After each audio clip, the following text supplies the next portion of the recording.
नमस्कार साथियों, आईएमए के ऑनलाइन प्लेटफॉर्म पर मैं मुकेश चौधरी आपका स्वागत करता हूं। स्वागत है आज की मैथमेटिक्स की क्लास में।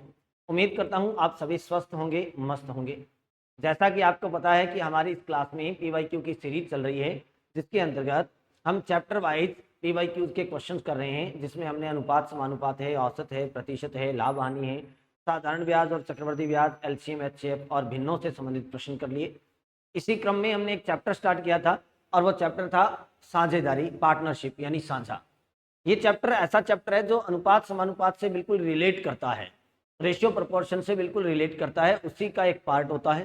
क्योंकि यहाँ सारी की सारी कैलकुलेशन अनुपात समानुपात की कैलकुलेशन के अकॉर्डिंग होती है। तो इससे रिलेटेड एग्जाम में कैसे कैसे क्वेश्चन पूछे जाते हैं, जहां अनुपात समानुपात के क्वेश्चन पूछे जाते हैं, वहां पार्टनरशिप चैप्टर के भी क्वेश्चन पूछे जाने की संभावनाएं रहती हैं। क्योंकि इसकी पूरी की पूरी कैलकुलेशन अनुपात समानुपात पे ही डिपेंड करती है।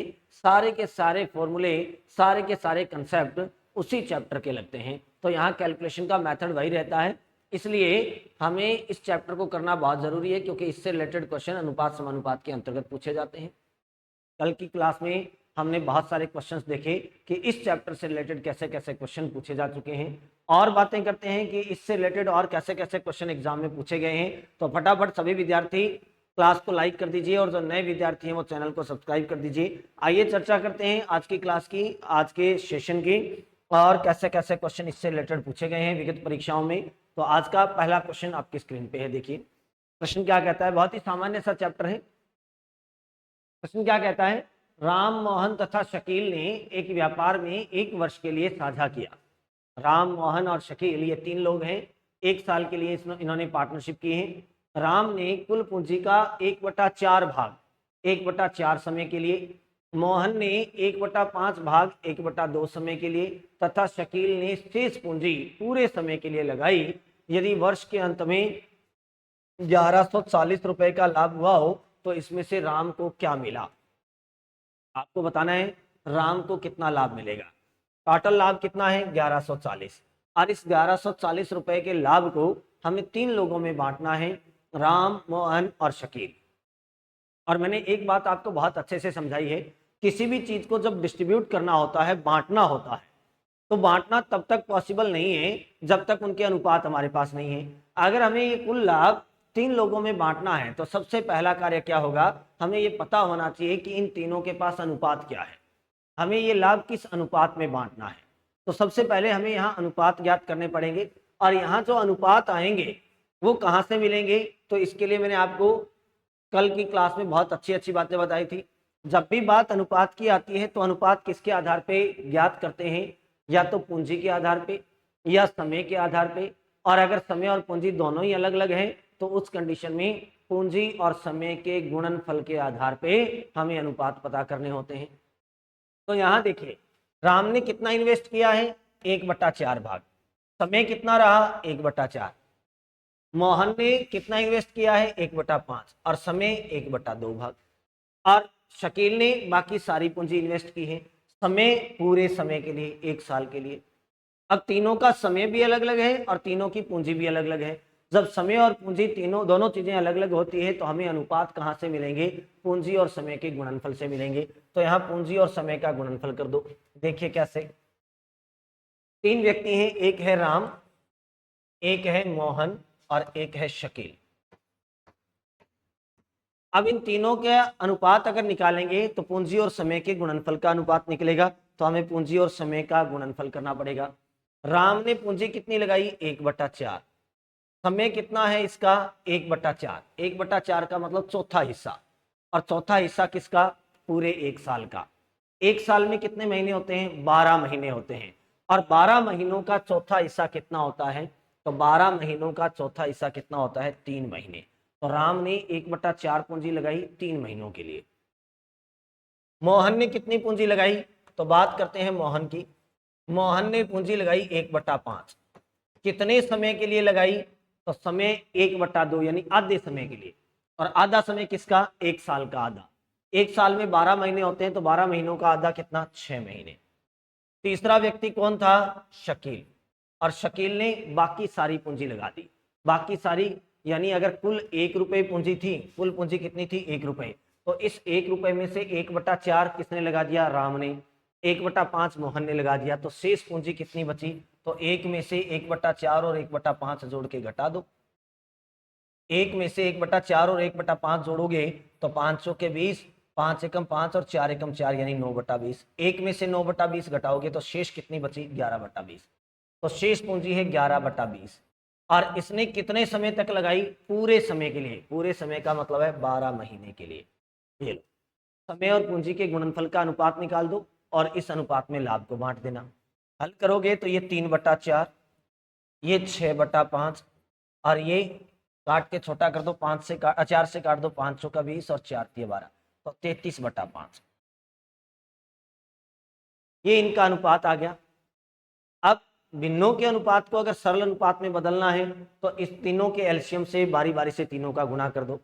5, 5 और 4 का एलसीएम कितना आएगा? 20। तो 3/4 को 20 से गुणा कर दो, 6/5 को भी 20 से गुणा कर दो और 33/5 को भी 20 से गुणा कर दो।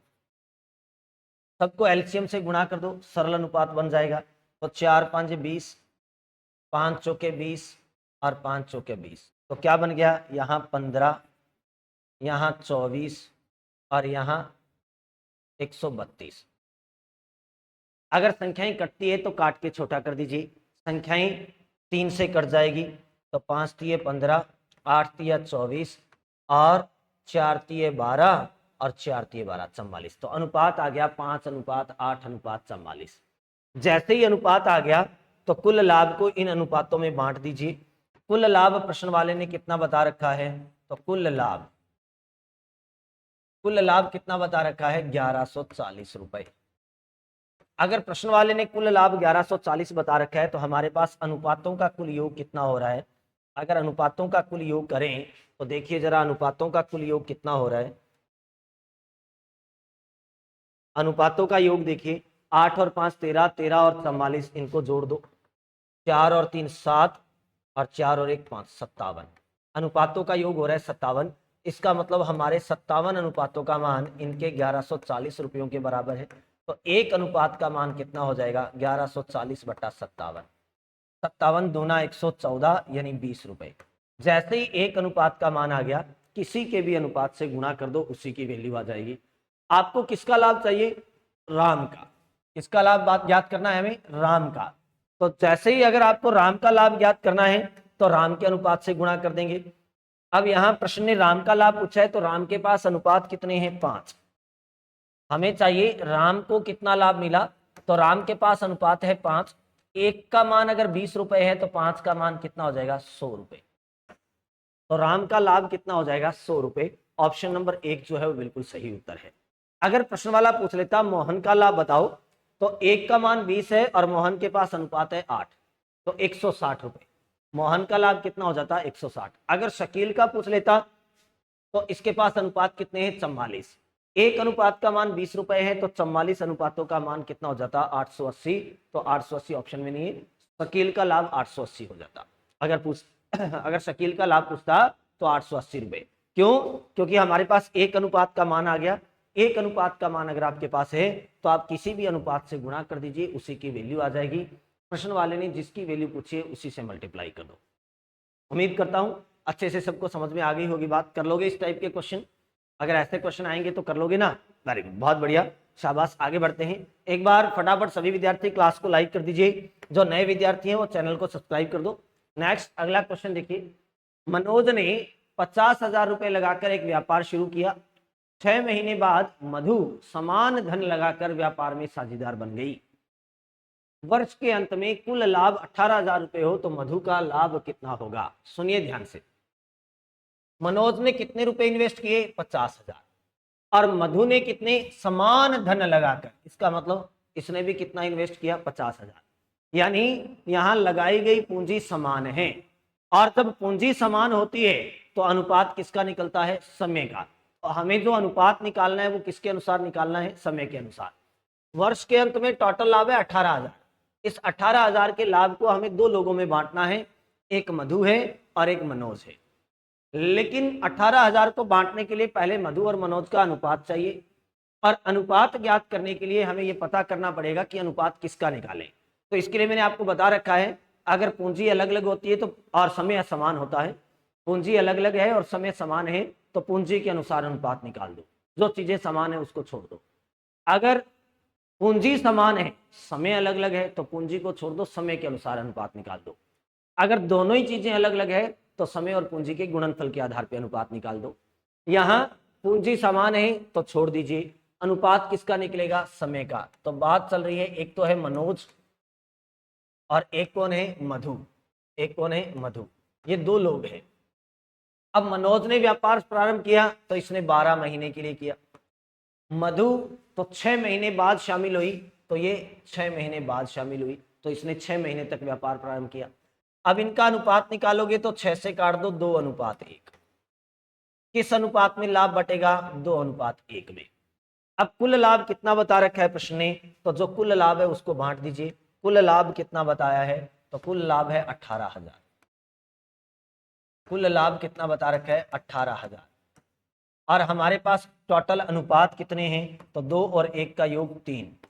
इसका मतलब हमारे 3 अनुपातों का मान इनके 18,000 रुपयों के बराबर है। तो एक अनुपात का मान कितना हो जाएगा, 18,000 बटा 3, 6,000। जैसे ही एक अनुपात का मान आ गया, किसी भी अनुपात से गुणा कर दो, उसी की वैल्यू आ जाएगी। एक अनुपात का मान है 6,000, हमें किसका लाभ चाहिए, मधु का।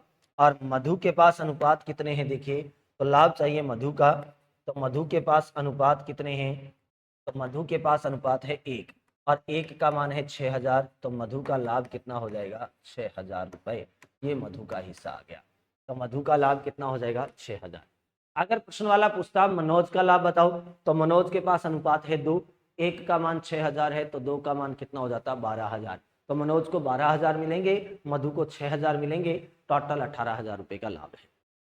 उम्मीद करता हूं अच्छे से सबको समझ में आ रही होगी बात, कर लोगे इस टाइप के क्वेश्चन। आगे बढ़ें, वेरी गुड। नेक्स्ट अगला क्वेश्चन देखिए, फटाफट एक बार सभी विद्यार्थी क्लास को लाइक कर दीजिए, जो नए विद्यार्थी हैं वो चैनल को सब्सक्राइब कर दो ताकि आने वाली क्लासेस के नोटिफिकेशन आपको मिलते रहें। अगला प्रश्न, राज ने 37,500 के साथ एक व्यापार शुरू किया। कुछ समय पश्चात उमेद 50,000 रुपए के साथ व्यापार में शामिल हो गया। 1 वर्ष पश्चात उन्होंने लाभ को बराबर हिस्से में बांटा। उन्होंने लाभ को क्या किया, बराबर हिस्से में बांटा। बराबर हिस्से में बांटने का मतलब है 1:1 में बांटा। बराबर हिस्से का मतलब है दोनों का हिस्सा बराबर रहा तो 1:1 रहा। तो बताइए उमेद कितने महीने बाद व्यापार में शामिल हुआ। अब प्रश्न वाले ने तो ये कह दिया कि उन्होंने लाभ समान बांटा है, बराबर बांटा है, लेकिन हम जानते हैं कि अगर लाभ बंटेगा तो किस रूप में बंटेगा, पूंजी और समय के गुणनफल के अनुपात में बंटेगा। तो राज और दूसरा कौन है, उमेद। एक तो है राज और एक है उमेद, दोनों का अनुपात निकाल लो कि अगर हम इनका लाभ बांटे तो किस अनुपात में बांटेंगे। तो राज ने कितने पैसे लगाए, 37,500। 37,500 और कितने समय के लिए लगाए, तो 37,500 रुपए लगाए और व्यापार शुरू किया, यानी 12 महीने के लिए। उमेद ने कितने पैसे लगाए, तो 50,000। कितने लगाए, 50,000। कितने समय के लिए लगाए, तो प्रश्न ने कहा कुछ समय पश्चात, यानी एक्स समय के लिए लगाए। हमें पता नहीं है कितने समय तक व्यापार में रहा। अनुपात निकाल दो, काट के छोटा कर दीजिए। अनुपात निकालोगे तो 20 से 20 काट दो, 5 से काट दो। 5 से काटोगे तो 5 7 35 और 5 5 25 गुणा 12। इधर 5 से काट दो तो 100 गुणा एक्स। 25 से काट दो, 25 तिया 75 गुणा 12 और इसको 25 चौके 100 गुणा एक्स। 4 से फिर काट दो, 4 एकम 4 और 4 तिये 12, तो यहां बच गया 9, इधर बच गया एक्स। ये लो, इन दोनों के बीच में जो लाभ बंटेगा वो 9:x के रूप में बंटेगा। लाभ बंटेगा वो किस अनुपात में बंटेगा, 9:x के रूप में। लेकिन प्रश्न वाले ने लाभ कितना बांटने को कहा है, 1:1 में।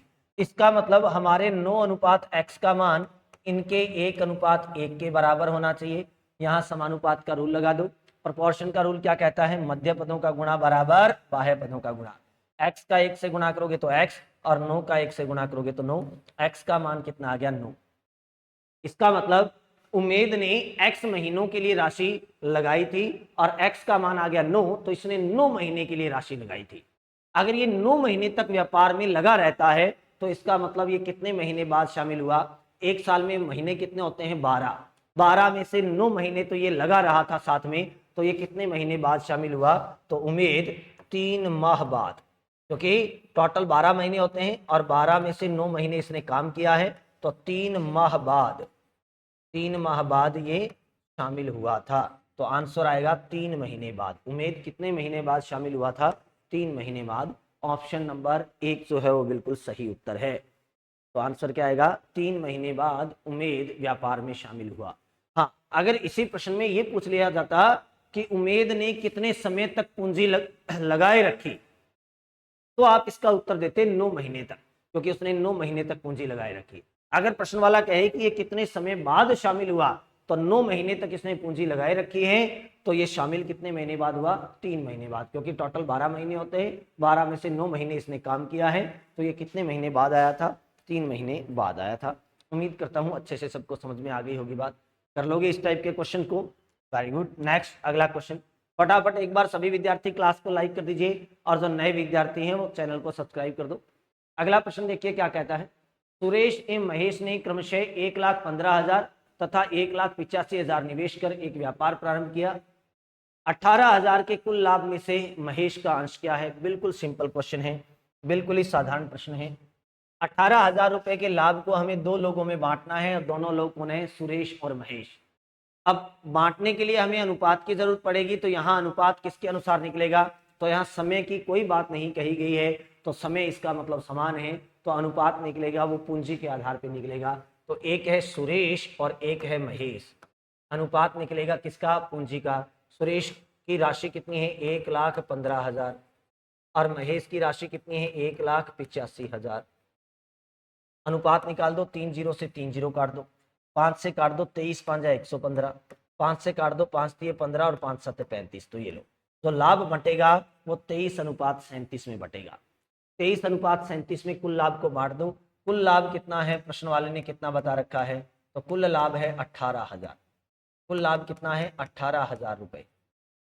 हमारे पास कुल अनुपात कितने बन रहे हैं? तो 23 और 37 को जोड़ दो, 7 और 3 10, 3 और 2 5 और 1 6 60। कुल अनुपातों का मान है 60। इसका मतलब हमारे 60 अनुपातों का मान इनके 18,000 रुपयों के बराबर है। तो हमारे एक अनुपात का मान कितना हो जाएगा? 18,000 बटा 60। 0 से 0 काट दो, 6 3 18 यानी 300 रुपये। जैसे ही एक अनुपात का मान आ गया, किसी भी अनुपात से गुणा कर दो। आपको किसका हिस्सा चाहिए? महेश का। अगर महेश का हिस्सा चाहिए तो महेश के अनुपातों से गुणा कर दीजिए। महेश के पास अनुपात कितने हैं? देखिए, महेश के पास अनुपात कितने हैं? 37। एक अनुपात का मान है 300, तो 37 अनुपातों का मान कितना होगा? 37 दिया 111 और 00 आगे लगा दो, तो आंसर कितना आ जाएगा? 11,100 रुपये। तो 11,100 रुपये ऑप्शन नंबर 3 जो है वो बिल्कुल सही उत्तर है। ऑप्शन नंबर 3 बिल्कुल करेक्ट आंसर है। तो 11,100 रुपये का हिस्सा जो है वो महेश को मिलेगा। अगर प्रश्न वाला पूछे कि सुरेश को कितना मिला, तो एक अनुपात का मान है 300 और सुरेश के पास अनुपात है 23, तो 23 दिया 6900 रुपये। तो अगर सुरेश का हिस्सा पूछता तो 6900 रुपये और महेश का पूछे तो 11,100 रुपये। उम्मीद करता हूं अच्छे से सबको समझ में आ रही होगी बात। कर लोगे इस टाइप के क्वेश्चंस को? चलो नेक्स्ट आगे बढ़ते हैं। फटाफट एक बार सभी विद्यार्थी क्लास को लाइक कर दीजिए, जो नए विद्यार्थी हैं वो चैनल को सब्सक्राइब कर दो। अगला प्रश्न, ए बी तथा सी क्रमशः 105, 40 और 36 के अनुपात में साझेदारी से व्यापार प्रारंभ करते हैं। पहले से अनुपात दे रखा है और यह अनुपात किसका है? पूंजी का। 6 माह बाद बी 20% हिस्सेदारी बढ़ा देता है। अब 6 महीने बाद बी ने हिस्सेदारी बढ़ा दी और वो भी कितनी? 20%।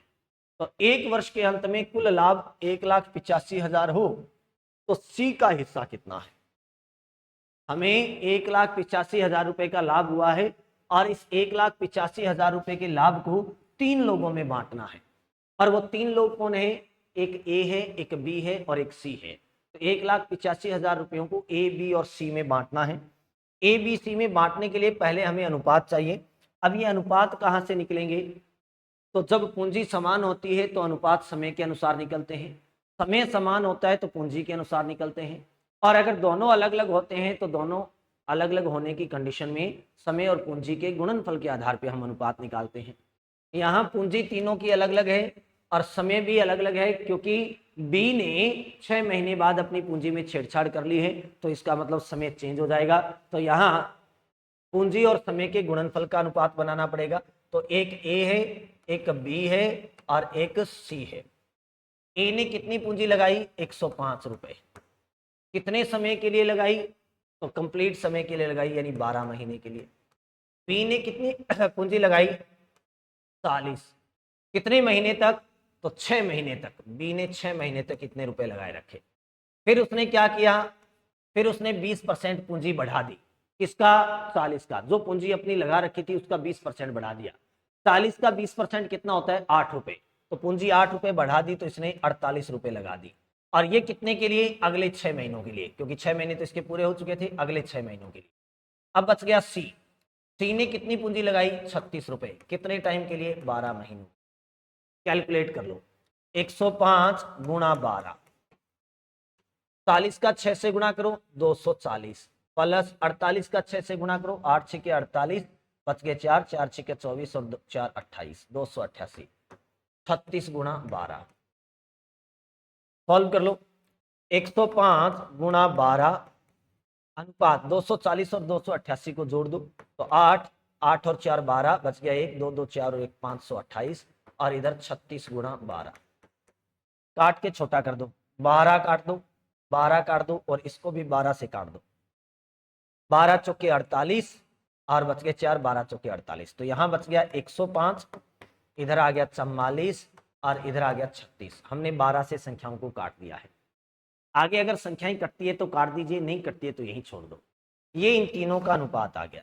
जैसे ही आपके पास अनुपात आ गया तो कुल लाभ को इस अनुपात में बांट दीजिए। कुल लाभ कितना बताया है प्रश्न ने? तो देखिए कुल लाभ कितना है, तो प्रश्न के अनुसार कुल लाभ है 1,85,000 रुपए। कुल लाभ कितना है? 1,85,000 रुपए। अब इस 1,85,000 रुपयों को हमें इन तीनों में बांटना है। तो अगर कुल लाभ दे रखा है तो अनुपातों का कुल योग कीजिए। हमारे पास तीनों के अनुपातों का कुल योग कितना बन रहा है? 36 और 44, 80, 80 और 105, 185। कुल अनुपात कितने बन रहे हैं? 185। इसका मतलब हमारे 185 अनुपातों का मान इनके 1,85,000 रुपयों के बराबर है। तो हमारे एक अनुपात का मान कितना हो जाएगा? 1,85,000 में 185 का भाग दे दीजिए। 185 से 185 कट जाएगा, 1,000 बचेगा। एक अनुपात का मान कितना आ गया? 1,000। जैसे ही एक अनुपात का मान आ गया, किसी भी अनुपात से गुणा कर दीजिए, उसी की वैल्यू आ जाएगी। आप चेक कीजिए प्रश्न वाले ने किसका हिस्सा पूछा है आपसे। तो प्रश्न वाले ने किसका हिस्सा पूछा है? सी का। तो हमें सी का हिस्सा ज्ञात करना है। तो सी के पास अनुपात कितने हैं? सी के पास अनुपात है 36। एक अनुपात का मान है 1,000, तो 36 अनुपातों का मान कितना हो जाएगा? 36,000 रुपए। तो ये है सी का हिस्सा। प्रश्न ने पूछा है सी को कितना हिस्सा मिलेगा, तो ऑप्शन नंबर 1 जो है वो बिल्कुल सही उत्तर है। सी को 36,000 रुपए मिलेगी। अगर प्रश्न वाला पूछ लेता कि बी को कितना हिस्सा मिला, तो इसके पास अनुपात है 44। एक का मान 1000 है तो 44 का मान 44,000। अगर प्रश्न वाला पूछ लेता एक का हिस्सा, तो इसके पास अनुपात है 105। 105 का 1000 से गुणा करोगे तो 1,05,000 रुपए। तो आंसर कितना आ जाता? 1,05,000 रुपए। उम्मीद करता हूं अच्छे से सबको समझ में आ गई होगी बात। कर लोगे? आगे बढ़े। नेक्स्ट अगला क्वेश्चन। फटाफट एक बार सभी विद्यार्थी क्लास को लाइक कर दीजिए और जो नए विद्यार्थी हैं वो चैनल को सब्सक्राइब कर दीजिए। अगला प्रश्न देखिए क्या कहता है। टोनू मोनू से 10% ज्यादा, सोनू मोनू से 10% कम निवेश करता है। 3 लोग हैं, एक है टोनू, एक है मोनू और एक है सोनू। ये 3 लोग हैं। प्रश्न ने कहा टोनू मोनू से 10% ज्यादा, तो इस मोनू से ये टोनू जो है वो 10% ज्यादा। अगर मोनू ने 100 रुपए लगाए हैं तो टोनू कितना लगाएगा? 10% ज्यादा। 100 रुपयों का 10% कितना होता है? 10 रुपए। तो 10 रुपए ज्यादा लगाएगा, यानी 110 लगाएगा। अब प्रश्न ने क्या कहा? सोनू जो है वो मोनू से, ये सोनू इस मोनू से 10% कम निवेश करेगा। तो 100 से 10% कम निवेश करेगा तो 100 का 10% होता है 10 रुपये, 10 रुपये कम लगाएगा तो कितने लगाएगा 90। तीनों का अनुपात निकाल लो, 0 से 0 काट दो तो क्या बन गया 11:10:9, ये तीनों का अनुपात है। प्रश्न कह रहा है कि यदि तीनों व्यक्तियों का कुल निवेश 60,000 रुपये है, टोटल कितना है इनका निवेश 60,000 रुपये, कुल निवेश कितना किया है 60,000, तो टोटल अगर 60,000 रुपये इन तीनों ने लगाए हैं तो प्रश्न कह रहा है मोनू ने कितने रुपए लगाए। तो इन 60,000 रुपयों को इन तीनों में बांट दो। कुल 60,000 रुपये हैं लेकिन हमारे पास अनुपातों का कुल योग कितना है 30। इसका मतलब हमारे 30 अनुपातों का मान इनके 60,000 रुपयों के बराबर है। एक अनुपात का मान कितना आ जाएगा 60,000 बटा 30। सॉल्व करोगे तो 3 दूनी 6 यानी 2,000 रुपये। जैसे ही एक अनुपात का मान आ गया किसी भी अनुपात से आप गुणा कर लीजिए, उसी की वैल्यू आ जाएगी। हमें किसका हिस्सा चाहिए मोनू का, और मोनू के पास अनुपात कितने हैं 10, तो मोनू का हिस्सा चाहिए। तो मोनू के पास अनुपात है 10, एक का मान 2,000 है तो 10 का मान कितना हो जाएगा 20,000। मोनू ने कितना इन्वेस्ट किया था 20,000 रुपये। ऑप्शन नंबर 2 जो है वो बिल्कुल सही उत्तर है। मोनू का इन्वेस्टमेंट कितना है 20,000 रुपये। उम्मीद करता हूँ अच्छे से सबको समझ में आ गई होगी बात। कर लोगे इस टाइप के क्वेश्चन को। अगर किसी भी विद्यार्थी को किसी भी प्रकार का कोई डाउट होता है तो आप कमेंट कीजिए, मैं सबके कमेंट चेक करता हूँ, सबके आंसर आपको अगली क्लास में मिलेंगे। तो उम्मीद करता हूँ अच्छे से सबको समझ में आ रही होगी बात। कर लोगे ना इस टाइप के क्वेश्चंस को। चलो आगे बढ़ते हैं। एक बार फटाफट सभी विद्यार्थी क्लास को लाइक कर दें, और जो नए विद्यार्थी है वो चैनल को सब्सक्राइब कर दो ताकि आने वाली क्लासेस के नोटिफिकेशन आपको मिलते रहें। अगला प्रश्न देखिए, ए बी एम सी ने 7/2 अनुपात 4/3 अनुपात 6/5 धन लगाकर एक व्यापार प्रारंभ किया। यानी तीनों का इन्वेस्टमेंट है वो अलग अलग है, अलग अलग पूंजी लगाई है। 4 माह पश्चात ए ने अपने अंश में 50% की वृद्धि कर दी। 4 महीने बाद ए ने छेड़छाड़ कर दी है, तो इसका मतलब समय भी अलग अलग हो गया। अब अगर अनुपात निकलेगा तो किसके आधार पर निकलेगा, पूंजी और समय के गुणनफल के आधार पर निकलेगा। तो अनुपात निकालेंगे तो पूंजी और समय के गुणनफल का निकालेंगे। तो पहला व्यक्ति है ए ने कितनी पूंजी लगाई 7/2, 4 महीने तक लगाए रखी, तो ये लो 4 महीने तक, प्लस अब 50% की वृद्धि कर दी। तो 7/2 इसमें 50% की वृद्धि कर दी, तो वृद्धि को 100 में जोड़ के लिखते हैं बटा 100। और ये कितने महीने तक, तो अगले 8 महीनों तक, क्योंकि 4 महीने तो पहले बीत चुके हैं, अगले 8 महीनों तक। अब बी का हिस्सा, तो बी का हिस्सा कितना है, बी का हिस्सा कितना है 4/3। इसने कितने महीने तक 12 महीने तक पूंजी लगाई। सी का हिस्सा कितना है, तो सी का हिस्सा 6/5। इसने कितने महीने तक, तो 12 महीने। अनुपात निकाल लो, 4 को 2 से काटोगे तो 2, 7 का 2 से गुणा करोगे 14, प्लस 0 से 0 काट दो, 5 3 15 और 5 दूनी 10, 2 का 2 से गुणा करोगे 4, 4 दूनी 8, तो 3 दूनी 6 और 7 6 के 42, तो ये लो 42। अनुपात 3 चौके 12, 16 आ गया। अनुपात 72/5। अनुपात निकाल लो, 14 और 42 को जोड़ दो तो 56 अनुपात 16 अनुपात 72/5। तीनों का एलसीएम निकाल लो, इसके बटा में कुछ नहीं है 1 मान लो, इसके बटा में कुछ नहीं है 1 मान लो, इसके बटा में 5 है, तो 5 1 1 का लघुत्तम निकालोगे तो 5 आएगा। सबका 5 के साथ गुणा कर दो, 56 गुणा 5, 16 गुणा 5 और 72/5 गुणा 5। इसमें 5 से 5 कट जाएगा, इनको काट दो अगर संख्याएं कट रही है तो। 8 से कट रही है, 8 दूनी 16, 7 8 56, संख्याएं कट रही है, 7 8 56, 8 दूनी 16 और 8 9 72। तो यहाँ 7 × 5 यानी 35, यहाँ 5 × 2 यानी 10, यहाँ 9 बचा है तो 9। ये इनका अनुपात आ गया। जैसे ही अनुपात आ गया तो इस अनुपात में कुल राशि को बांट दीजिए। अनुपात कितना आ गया 35 10 और 9। कुल राशि को इस अनुपात में बांट दो। अगर कुल राशि को इस अनुपात में बांटोगे तो हमारे पास देखिए कुल लाभ कितना है 18,900। कुल लाभ कितना बता रखा है प्रश्न ने, तो कुल लाभ बता रखा है 18,900।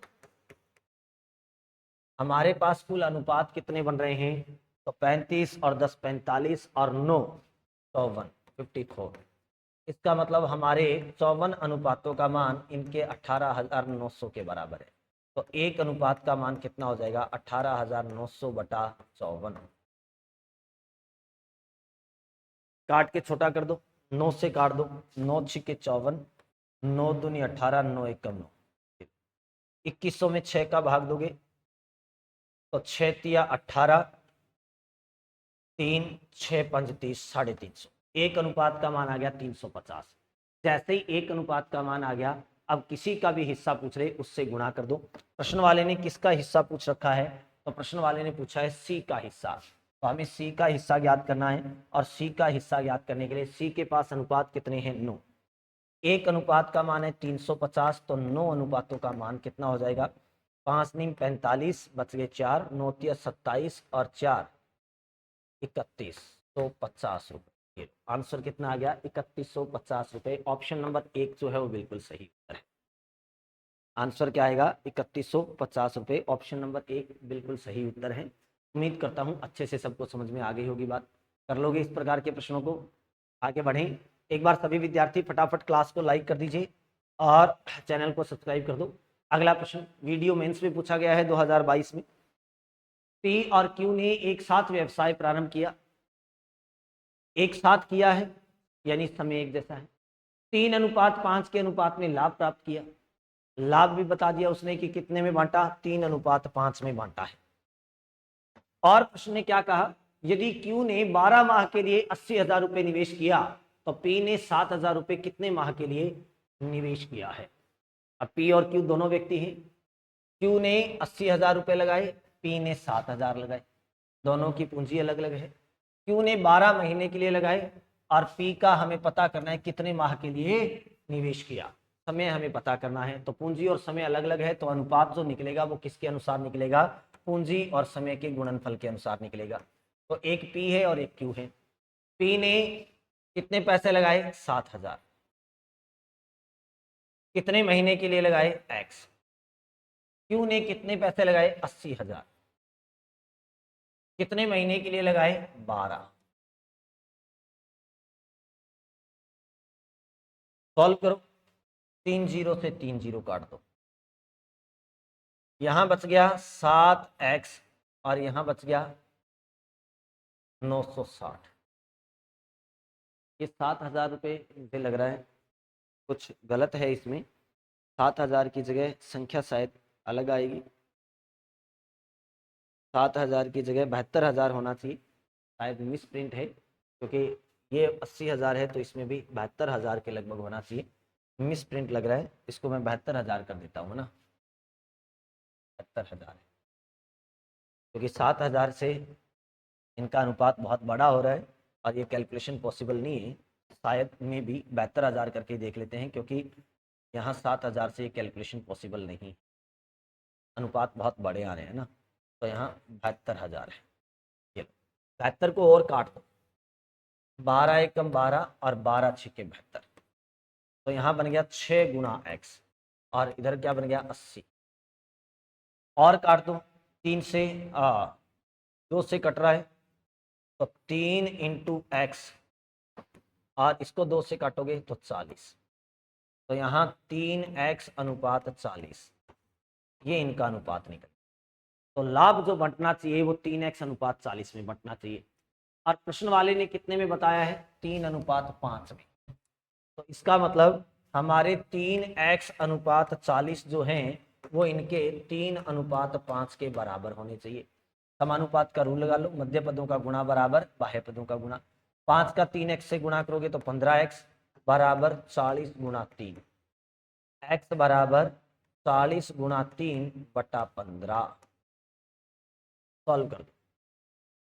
3 से काट दो, 3 एकम 3, 5 दिया 15। 40 में 5 का भाग दोगे तो 8। x का मान आ गया 8। तो हमने p की राशि मानी थी x समय के लिए, और x का मान अगर 8 है तो इसका मतलब p ने कितने माह तक राशि लगाए रखी? 8 महीने तक।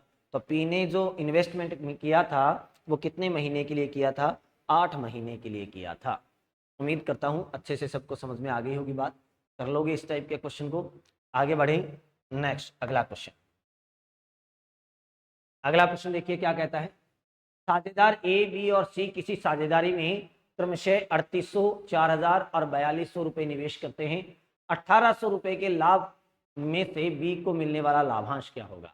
यहाँ समय समान है, सिर्फ पूंजी दे रखी है, पूंजी का अनुपात निकाल लीजिए और पूंजी के अनुपात में इस लाभ को बांट दो। तो व्यक्ति 3 है, एक ए है, एक बी है और एक सी है। ए ने कितना इन्वेस्ट किया है 3800 रुपए, बी ने 4000 और सी ने 4200।